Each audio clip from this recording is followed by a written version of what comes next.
सभी को नमस्कार। मैं अनिल कुमार और आप देख रहे हैं vision classes official YouTube channel. तो आज की क्लास की शुरुआत करने वाले हैं शानदार मोटिवेशन लाइन के साथ। यानी मंजिल यूं ही नहीं मिलती राही को, दिल में एक जुनून सा जगाना होता है। पूछा चिड़िया से घोंसला कैसे बनता है, बोली तिनका तिनका उठाना पड़ता है। यानी आप में भी जीतने का नशा है तो आप बिल्कुल जीत सकते हो। आज का अपना शानदार टॉपिक होने वाला है कारबिल अमीन अभिक्रिया। इसका दूसरे नाम की बात करना चाहें आइसोसाइनाइड परीक्षण, यानी आइसोसाइनाइड टेस्ट भी इसको बोल सकते हैं। यानी कारबिल अमीन अभिक्रिया यानी एग्ज़ाम की दृष्टि से वेरी इंपॉर्टेंट टॉपिक होने वाला है। यानी एग्ज़ाम में सीधा छपने वाला प्रश्न होने वाला है। यानी एग्ज़ाम की दृष्टि से वेरी इंपॉर्टेंट क्लास होने वाली है। इस क्लास को आप हर उस विद्यार्थी तक पहुंचा दीजिए जिसको इस क्लास की सख्त आवश्यकता है। तो चलिए शुरुआत करते हैं आज के सेशन की। कारबिल अमीन अभिक्रिया, पहले हम बात कर लेते हैं यानी कारबिल अमीन अभिक्रिया में होता क्या है। पहले फर्स्ट पॉइंट की बात करना चाहें यहाँ से, अभिकारक क्या होता है। अभिकारक या इसको इंग्लिश में बोलना चाहें तो रिएक्टेंट क्या होता है। यानी जो कारबिल अमीन अभिक्रिया होती है उसमें अभिकारक के रूप में किसका यूज लिया जाता है। तो अभिकारक के रूप में बात करना चाहें तो एलिफेटिक तथा एरोमेटिक प्राथमिक अमीन। एलिफेटिक यानी जिसमें सीधी कार्बन श्रृंखला होने वाली है, यानी इसमें एरोमेटिक वैल्यू नहीं होती है, उसको हम बोलने वाले हैं एलिफेटिक। फिर हम नेक्स्ट पॉइंट की बात करना चाहें एरोमेटिक। एरोमेटिक का मतलब होता है जिसमें बेंजीन वैल्यू पाई जाती है। फॉर एग्जाम्पल की बात करना चाहें तो जब बेंजीन वैल्यू पर जुड़ा होता है NH2 समूह तो उसका नाम क्या होने वाला है, एनिलीन। एनिलीन एरोमेटिक प्राथमिक अमीन होती है। इस प्रकार से अभिकारक के रूप में या रिएक्टेंट के रूप में एलिफेटिक तथा एरोमेटिक प्राथमिक अमीन का यूज लिया जाता है। फिर हम नेक्स्ट पॉइंट की बात करना चाहें यानी जो कारबिल अमीन अभिक्रिया होती है उसमें अभिकर्मक या इंग्लिश में बोलना चाहें तो रिएजेंट क्या होता है।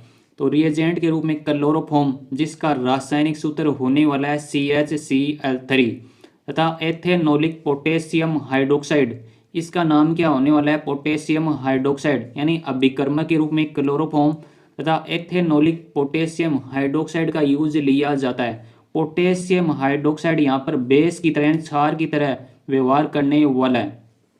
फिर हम बात करना चाहें नेक्स्ट पॉइंट की यानी उत्पाद क्या होता है। यानी जो कारबिल अमीन अभिक्रिया होती है उसका उत्पाद या प्रोडक्ट क्या होने वाला है। तो उत्पाद की बात करना चाहें तो यहाँ से एल्किल आइसोसाइनाइड यानी इस कंपाउंड का नाम क्या होने वाला है, एल्किल आइसोसाइनाइड। यानी आइसोसाइनाइड का निर्माण होने वाला है, या इसको हम बोल सकते हैं कारबिल अमीन का निर्माण होता है रिएक्शन के दौरान। यानी कारबिल अमीन अभिक्रिया होती है यानी प्राथमिक अमीन की पहचान के लिए इस रिएक्शन का यूज लिया जाता है। यानी जो प्राथमिक अमीन होती है उसके द्वारा ही कारबिल अमीन अभिक्रिया दर्शाई जाती है। फिर हम बात करना चाहें नेक्स्ट पॉइंट की यानी विशेष बात क्या होने वाली है। यानी जो कारबिल अमीन अभिक्रिया होती है वो प्राथमिक अमीन के द्वारा ही दर्शाई जाती है। यानी द्वितीयक एवं तृतीयक यानी 2 डिग्री एंड 3 डिग्री अमीन के द्वारा कारबिल अमीन अभिक्रिया नहीं दर्शाई जाती है। ये इंपॉर्टेंट पॉइंट होने वाला है कारबिल अमीन अभिक्रिया का। अब हम बात करते हैं कारबिल अमीन अभिक्रिया की रासायनिक समीकरण। यानी कारबिल अमीन अभिक्रिया का रासायनिक समीकरण क्या होने वाला है।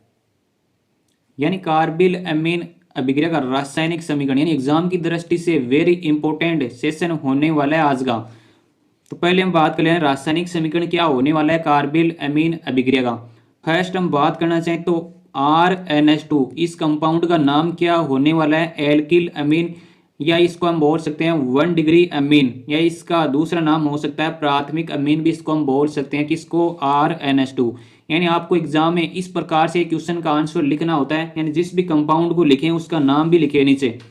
यानी RNH2 यानी प्राथमिक अमीन होती है उसकी हम रिएक्शन करवाते हैं CHCl3, इस कंपाउंड को बोलने वाले हैं क्लोरोफॉर्म, और साथ में यूज लिया जाता है पोटेशियम हाइड्रोक्साइड। यानी जब प्राथमिक अमीन की रिएक्शन करवाने वाले हैं क्लोरोफॉर्म तथा एथेनोलिक पोटेशियम हाइड्रोक्साइड के साथ रिएक्शन करवाते हैं और साथ ही इसको गर्म किया जाता है, यानी गर्म करने का साइन होता है इस प्रकार से, इसको बोलने वाले हैं डेल।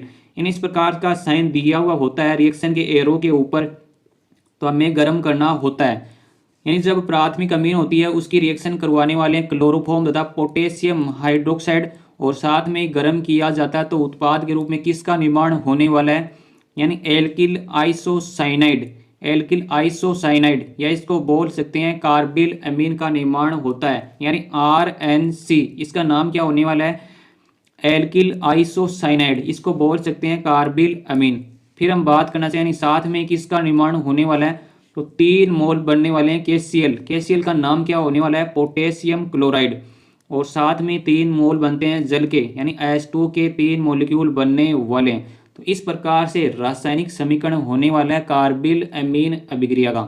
यानी आप भी यदि मेहनत कर रहे हो तो सफलता आपको एक दिन बिल्कुल मिलने वाली है।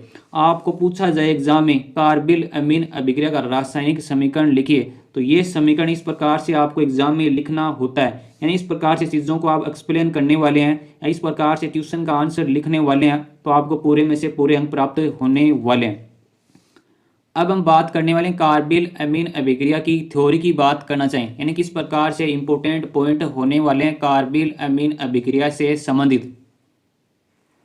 अब हम बात करते हैं कार्बिल अमीन अभिक्रिया होती है उसके थ्योरी के कौन कौन से पॉइंट होने वाले हैं इंपॉर्टेंट। पहले हम बात कर लेते हैं रिएक्शन के स्टेटमेंट से, यानी एलिफेटिक तथा एरोमेटिक प्राथमिक अमीन होते हैं उसकी रिएक्शन यानी क्लोरोफॉर्म और एथेनोलिक पोटेशियम हाइड्रोक्साइड के साथ जब गर्म किया जाता है किसको, यानी एलिफेटिक तथा एरोमेटिक प्राथमिक अमीन को, यानी गर्म किया जाता है तो किसका निर्माण होने वाला है, यानी आइसोसाइनाइड या इसको हम बोलने वाले हैं कार्बिल अमीन के रूप में उत्पाद का निर्माण होने वाला है। सीधे शब्दों में यदि बात करना चाहें तो एलिफेटिक तथा एरोमेटिक प्राथमिक अमीन क्लोरोफॉर्म तथा एथेनोलिक पोटेशियम हाइड्रोक्साइड के साथ जब गर्म किया जाता है प्राथमिक अमीन को तो उत्पाद के रूप में आइसोसाइनाइड या कार्बिल अमीन का निर्माण होने वाला है। नेक्स्ट पॉइंट की बात करना चाहें तो यह अभिक्रिया कार्बिल अमीन अभिक्रिया कहलाती है, या इसके दूसरे नाम की बात करना चाहें तो आइसोसाइनाइड परीक्षण भी इसको हम बोलने वाले हैं। फिर हम नेक्स्ट पॉइंट की बात करना चाहें यहाँ से तो द्वितीयक तथा तृतीयक अमीन कार्बिल अमीन अभिक्रिया नहीं दर्शाते हैं, यानी जो 2 डिग्री और 3 डिग्री अमीन होते हैं वो कार्बिल अमीन अभिक्रिया नहीं दर्शाते हैं या नहीं देते हैं। अब हम बात कर लेते हैं कार्बिल अमीन अभिक्रिया कुछ एग्जाम्पल की बात करना चाहें तो एक कंपाउंड दिया हुआ है, यानी फेनिल अमीन, यानी इस कंपाउंड का नाम क्या होने वाला है, फेनिल अमीन। या इसके दूसरे नाम की बात करना चाहें तो एनिलीन, यानी C6H5NH2, इस कंपाउंड का नाम क्या होने वाला है, फेनिल अमीन, या इसको हम बोल सकते हैं एनिलीन। यानी जब बेंजीन वलय पर NH2 समूह जुड़ा होता है तो उस कंपाउंड का नाम क्या होने वाला है, एनिलीन। एनिलीन की रिएक्शन करवाते हैं क्लोरोफॉर्म तथा पोटेशियम हाइड्रोक्साइड के साथ और साथ में इसको गर्म किया जाता है तो उत्पाद के रूप में यानी फेनिल आइसोसाइनाइड का निर्माण होता है। सीधे शब्दों में बात करना चाहें तो जब एनिलीन की रिएक्शन करवाते हैं क्लोरोफॉर्म तथा KOH के साथ जब गर्म किया जाता है तो फेनिल आइसोसाइनाइड का निर्माण होता है और साथ में 3 मोल KCl यानी पोटेशियम क्लोराइड का भी निर्माण होने वाला है और साथ में 3 मॉलिक्यूल बनने वाले हैं H2 या वाटर के। तो इस प्रकार से आज का शानदार सेशन था कार्बिल अमीन अभिक्रिया के ऊपर, यानी इस प्रकार से आपको क्वेश्चन पूछा जाए कार्बिल अमीन अभिक्रिया का तो इस प्रकार से लिखना होता है क्वेश्चन का आंसर। यानी इस प्रकार से जब आंसर लिखने वाले हैं आप एग्जाम में तो आपको पूरे में से पूरे अंक प्राप्त होने वाले हैं। यानी इस प्रकार का सेशन आपको यूट्यूब पर कहीं नहीं मिलने वाला है, यानी इस प्रकार का सेशन आपको कहीं नहीं मिलने वाला है, ओनली विजन क्लासेज पर ही मिलने वाला है। आपको यदि क्लास अच्छी लगती है तो आप उस विद्यार्थी तक पहुंचा दीजिएगा जिसको इस क्लास की सख्त आवश्यकता है। फिर आपसे एक छोटी सी रिक्वेस्ट, यानी विजन क्लासेस ऐप आपने अभी तक यदि डाउनलोड नहीं किया है तो आप डाउनलोड कर सकते हैं गूगल प्ले स्टोर पर जाकर। Thanks for watching, like comment और शेयर करना ना भूलें। यानी आखिर क्यों रुक जाते हो, 2 दिन की मेहनत के बाद बीज से फसल बनने में थोड़ा समय लगता है। Thanks for watching, happy learning.